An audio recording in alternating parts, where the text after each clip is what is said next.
Again, you want me to speak, huh? Welcome. I welcome you all here.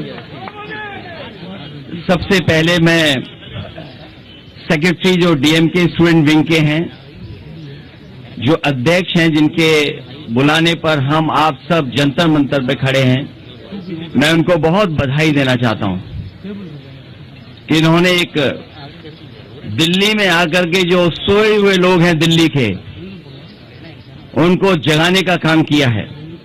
मंच पर उपस्थित TR बालू जी, काजी मोई जी, ए राजा साहब, टी शिवा, वाइको जी, हमारे साथ सांसद प्रेमचंद्रन जी, और यहाँ पर मैं बहुत सारे सांसदों को देख रहा हूँ, सभी सांसद।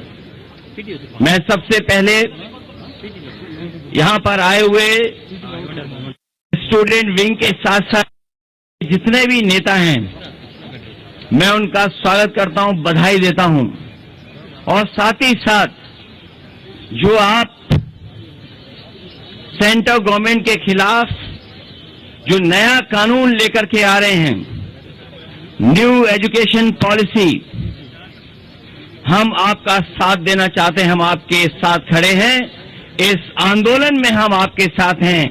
समाजवादी पार्टी, उसके विधायक, उसके सांसद, इस न्यू एजुकेशन पॉलिसी के खिलाफ जो आप यहां पर आंदोलन करने हैं, हम आपका समर्थन देते हैं, हम आपकी मदद के लिए खड़े हुए हैं।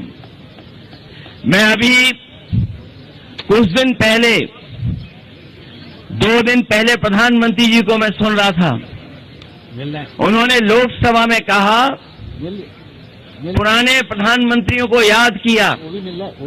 आज जब मैं न्यू एजुकेशन पॉलिसी पे आपके विरोध के सामने खड़ा हूं, तो मैं उनके प्रधानमंत्री की कही हुई बात जो लोकसभा में उन्होंने कहा था, मैं उन्हें याद दिलाना चाहता हूं। उनके प्रधानमंत्री जी ने कहा था कि अगर हम उद्योगपतियों का सहारा लेंगे, उद्योगपतियों के साथ खड़े होंगे, तो एक दिन यही उद्योगपति सरकार को और राजनीति को नौकर बना देंगे। उन्होंने प्रधानमंत्री जी अटल बिहारी वाजपेयी जी ने कहा था, if you keep supporting industrialist, one day will come then you will become the servant of industrialist. और मुझे लगता है कि जो नई एजुकेशन पॉलिसी आई है, ये कहीं न कहीं उद्योगपतियों के सामने और उद्योगपतियों को यूनिवर्सिटी देने की साजिश चल रही है।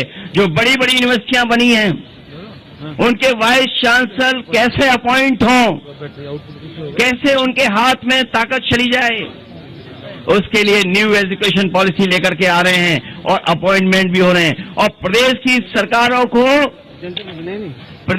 सरकारों को गुलाम बनाने के लिए काम कर रहे हैं।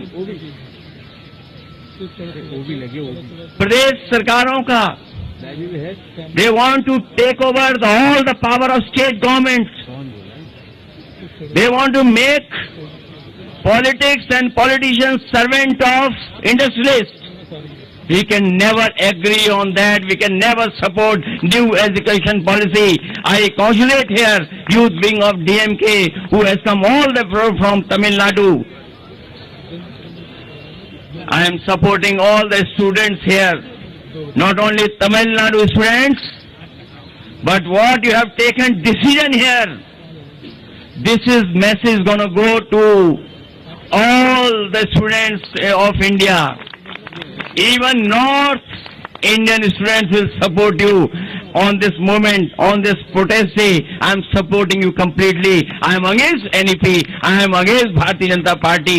और मैं उन्हें याद दिलाना चाहता हूं कि उनकी ने कभी कहा था कि अगर इसी तरह से काम होता रहेगा तो उद्योगपति, बड़े बड़े लोग राजनीति को और राजनीति करने वालों को नौकर बना देंगे। मुझे उम्मीद है कि आपको अपनी बातें याद होंगी और याद कर करके आप नेशनल एजुकेशन पॉलिसी जो लाए हैं 2020, वो वापस लेने का काम करेंगे। मैं इन्हीं शब्दों